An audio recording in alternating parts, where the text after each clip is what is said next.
Мы идем сейчас, где ее щенки, туда.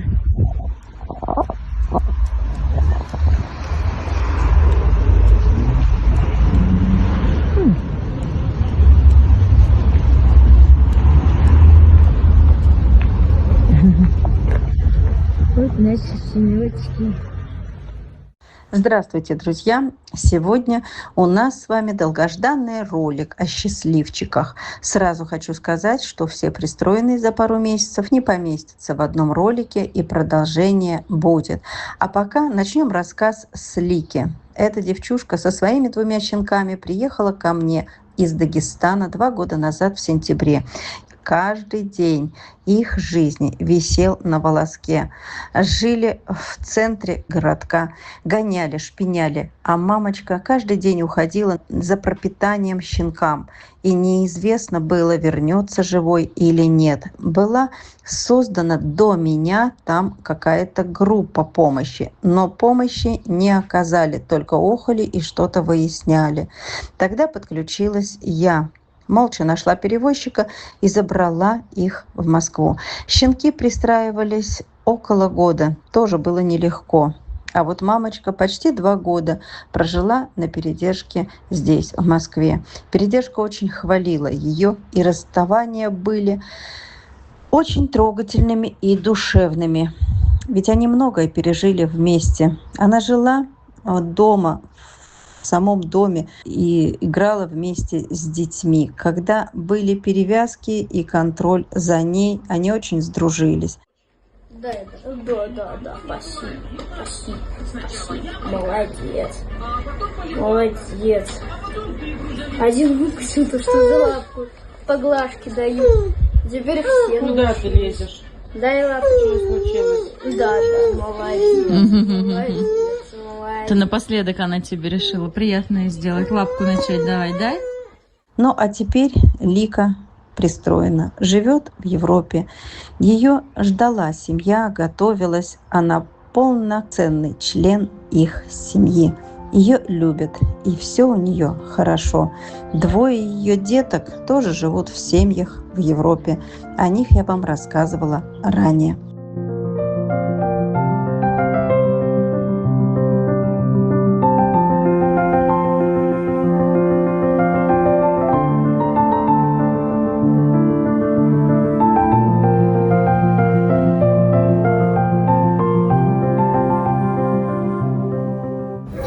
Сколько белых собак?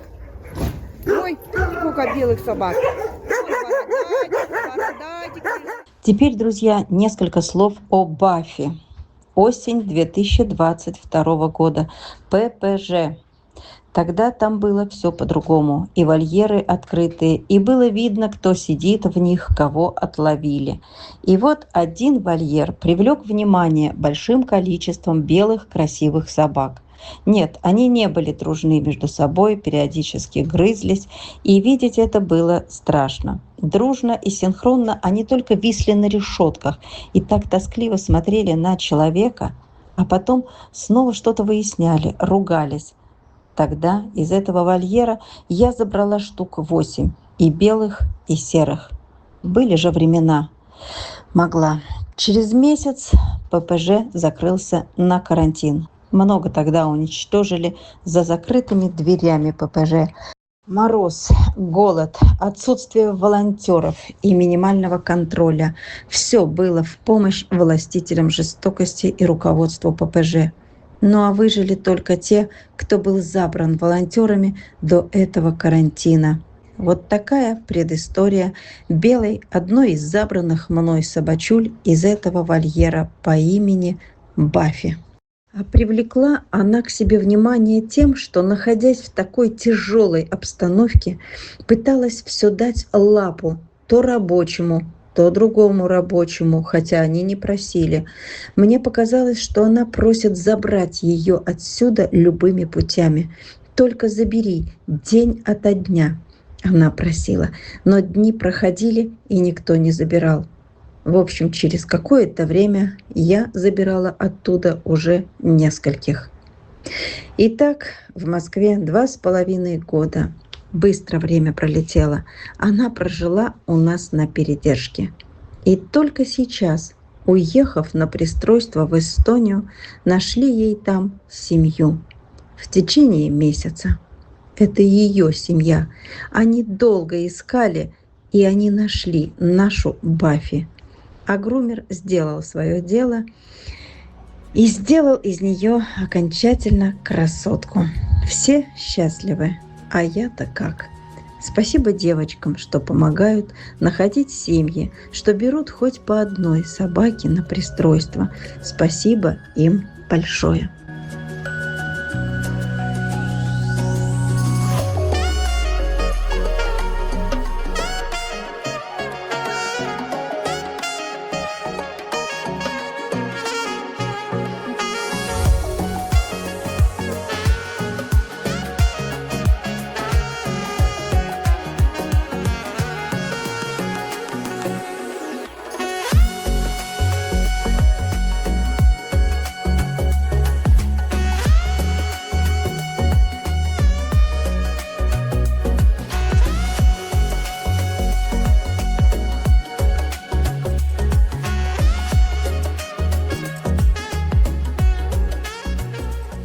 Теперь наша выстраданная Дашка. О ней не раз были ролики. Много лет лечили ее отит ушей, пока не нашли хорошего доктора. И вот отит в течение года вылечен. Напомню, судьба ее такова. После пожара барака осталась она одна на цепи у будки в Якутске. Хозяйке была не нужна. Сами пошли скитаться, искать крышу над головой после пожара. Тогда я передавала ей мешок корма, но даже его не смогли ей скормить. Сразу его украли. И продолжала она жить какое-то время на цепи. Изредка в день ее приходили, подкармливали, но это все было изредка, пока я не забрала ее в Москву. Но и у нас она прожила на передержке 5 лет. Вольерное содержание ей было нельзя из-за ушей. Начиналось обострение в холодное время года. Жить в квартире дорого, но все-таки пришлось, пока лечили уши, жить на платной квартирной передержки. Ну, а тут недавно подвернулась возможность пристроить ее в семью, несмотря на немолодой возраст. Уехала наша девочка и тоже в Европу. И вижу, что там ей намного лучше, даже бегает, повеселела. Видимо, нет шума мегаполиса, то, что ее всегда пугало и делало замкнутой. Будь счастлива, Дашка, и пусть твои уши никогда не болят. Отит – это страшная вещь. Теперь-то я это точно знаю.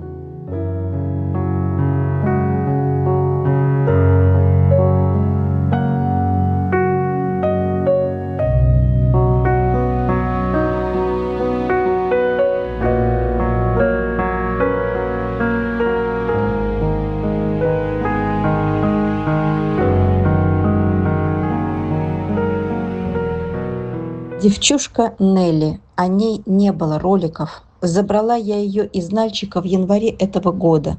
Рассказать о ней до руки не доходили. Ко мне обратилась девушка из Нальчика с просьбой, может, заберу такую красавицу. Пропадет ведь. Она ее забрала всего лишь на стерилизацию, чтобы потом, если быстро не пристроится, выпустить на улицу. А она такая оказалась нежная, ручная, сама в машину лезла к человеку. Ты небольшая, красивая, мохнатенькая. Одни возгласы и эпитеты. Я решила, что такая не засидится у меня, пристроится. Так и получилось. Прожила у нас на передержке месяца 4 и уехала в семью. Живет в Швеции, в любви, в заботе. Все хорошо. Собака исключительная, без недостатков, обнимательная, ненавязчивая, скромная, лапки подает, лишь бы человек был рядом. Но и такие у нас не нужны. Будь счастлива, Нелечка, там, где тебя ценят, любят, где ты очень-очень желанна. Ну и про 2 сестер из Якутска. Рассказывала вам о них в ноябре прошлого года прожили они в Якутске одинаковую горькую судьбинушку. Жили на одной улице недалеко от ППЖ, только в разных концах этой улицы. В одно время родили, в одно время потеряли своих щенков, красивых карапузов. Одни сгинули в ППЖ, другие от энтерита погибли. А вот судьба сжалилась только над мамками. Они выжили. Забрали мы их уже в морозы в конце года. Сначала одну сестру, а через пару недель и другую тоже. Правда, у одной из сестер оставался там друг, скромный кобелек, хороший. Тогда не удалось его забрать, кто-то из охранников не отдал. А теперь он мыкается один до прихода отлова. Так вот об этих сестрах. Насколько же они связаны друг с другом. Они все делают вместе, синхронно и сообща. Куда одна, туда и другая. Так хочется таких не разлучать, пристраивать вместе. Но даже в лучшие времена пристроить вместе почти не удавалось. А уж сейчас, когда и по одной-то сложно пристроить, то понимаю, что нереально. Но судьба и здесь пришла девчонкам на помощь. Все вот посадили, все нормально, большое место.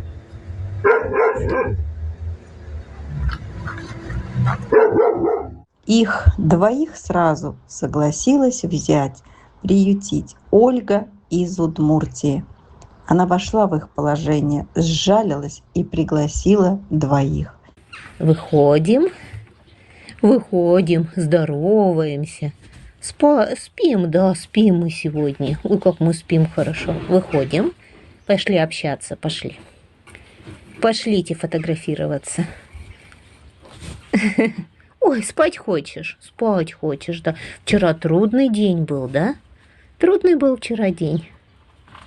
Это кто тут столько ямок накопал?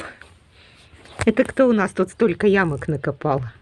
Какое же это счастье пристроить, не разлучая. Теперь у них есть свой домик из бруса, огороженный кирпичной стеной, и 30 соток для прогулок. Аж не дышу. Ольга, спасибо вам огромное. Спасибо, что все получилось, что мы обсуждали не один месяц. Я рада за девчонок, а вам с мужем желаю крепкого здоровья. Будьте счастливы. Друзья, вот о 6 сегодня получилось вам рассказать. О других постараюсь в этом месяце. Когда вы помогаете, то работа по спасению идет и даже кипит, не останавливаясь ни на день. Поверьте, нельзя думать, что если их спасли и привезли на мое кураторство, то это их счастье. Нет, я не люблю приюты, это тюрьма.